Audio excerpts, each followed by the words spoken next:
आगे बढ़ते हैं। आजकल आमदनी 18 और खर्चा रुपया है।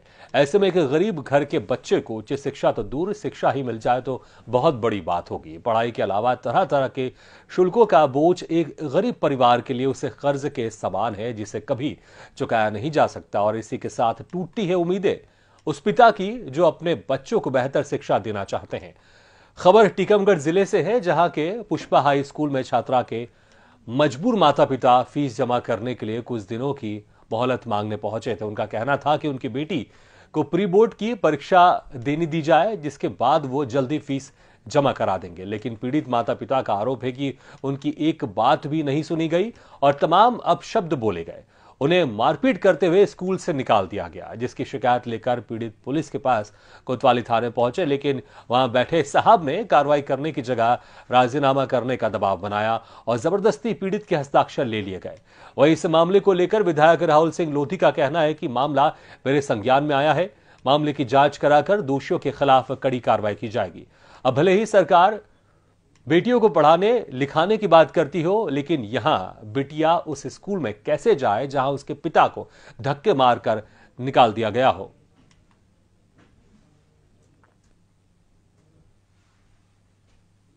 हमारे यहाँ के जो मैनेजर हैं स्कूल के, जिनको हम फादर बोलते हैं, उन्होंने हमारे पापा के साथ बदतमीजी की है, जिससे मुझे बहुत बुरा लग रहा है कि जिस स्कूल में मैं पढ़ती थी उस स्कूल के मैनेजर ने मेरे पापा के साथ जो किया वो मुझे बहुत बुरा महसूस हो रहा है।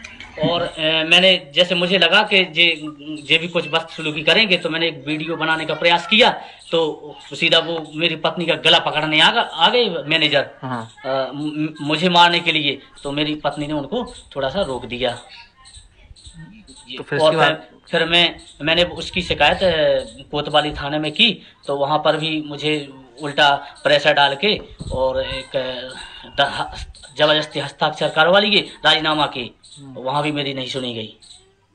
टीकमगढ़ में पुष्पा स्कूल है, बहुत पुराना स्कूल है, क्रिश्चियन स्कूल है।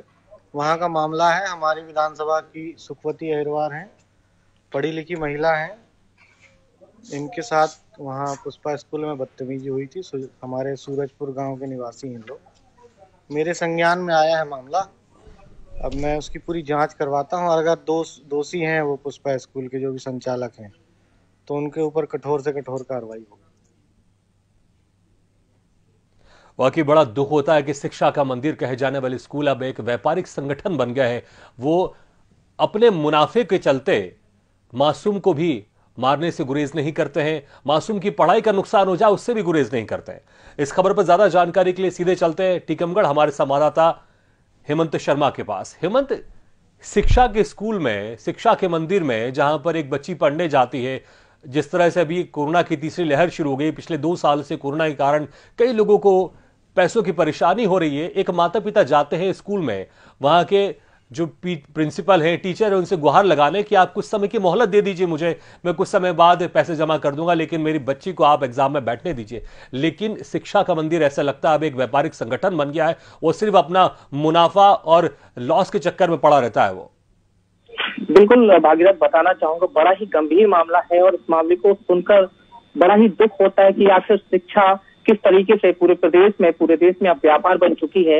एक माता पिता, जब वो गरीब पिता जो अपने बच्चों को पढ़ाना चाहता है, लिखाना चाहता है, लेकिन तब जब वो ये कहता है कि गरीब होना इस देश में पाप है और बच्चों को पढ़ाना लिखाना बड़ी ही मुश्किल की बात है, तो फिर क्या कहा जाए भागीरथ कि एक पुष्पा हाई स्कूल का मामला है जो बीते दिनों पहले निकल के सामने आया है, जिसका एक वीडियो भी सामने आया है, जिसमें बाकायदा जो वहाँ के जो लोग हैं वो कैसे धक्के मार रहे हैं, वहाँ के लोग उन माता पिता को कैसा लगता होगा, कितना दुख पहुंचता होगा कि जिस स्कूल में उनके बच्चे पढ़ते हैं और उसी स्कूल से उन्हें धक्के मारकर निकाल दिया जाए, तो उन पर आखिर क्या बीतती होगी। ऐसी स्थिति में तमाम लोग अब भले ही इस मामले में कार्रवाई की बात कर रहे हैं, लेकिन अब समझ में ये नहीं आता कि आखिर वो कार्रवाई कब तक होगी।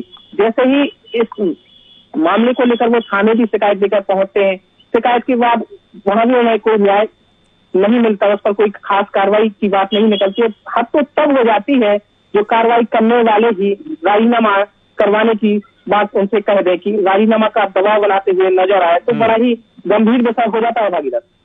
हेमंत, यहाँ पर जिस तरह से माता पिता ने कहा था कि हमारे बच्चे को प्री बोर्ड के एग्जाम में बैठने दे, तो क्या प्री बोर्ड के एग्जाम में बच्ची बैठ पाई या फिर स्कूल का यहाँ पर अड़ियल रवैया दिखाई दे ही रहा है? अड़ियल रवैया तो साफ तौर पर दिखाई दे रहा है। जैसे कि उनके माता पिता से हमारी बात हुई है तो उनका कहना है कि हमने जब तमाम स्थितियों को से गुजरे, उन्हें जब धक्के मारकर निकाल दिया तो क्या करें, उन्हें अपने बच्चों का भविष्य देखना था। तो कहीं ना कहीं फिर उन्होंने कहीं से साहूकार से कुछ पैसे कर्ज पर उठाए और जिसके बाद उन्होंने वो फीस को जमा किया, जिसके बाद उन्हें जो प्री बोर्ड की परीक्षा की कॉपी थी तब जाकर उन्हें कॉपी दी गई। लेकिन ऐसे स्कूलों की मान्यताएं सरकार आखिर कब निरस्त करेगी? ऐसे स्कूलों पर आखिर अब कब कार्रवाई होगी जो शिक्षा को इस हद तक व्यापार बनाने में लगे हैं भागीरथ? लेकिन अब देखना यह है कि वीडियो भी सामने आया है, मामला विधायक तक भी पहुंचा है, मामला थाने में भी पहुंचा है, लेकिन कई दिन बीत जाने के बाद भी इसके बाद भी मामले में अभी तक कोई कार्रवाई नहीं हुई।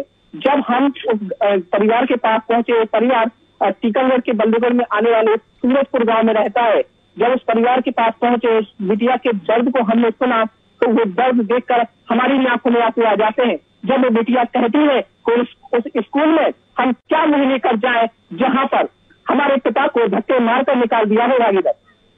बिल्कुल हेमंत, यहाँ पर वाकई दुख की बात है कि एक बच्चे के बाल मन में क्या गुजरेगी जब उसको पता चलता है कि उसके पिता को उसके माता के साथ बदतमीजी की गई, पिता को धक्के मारकर बाहर निकाल दिया गया, मारपीट की गई।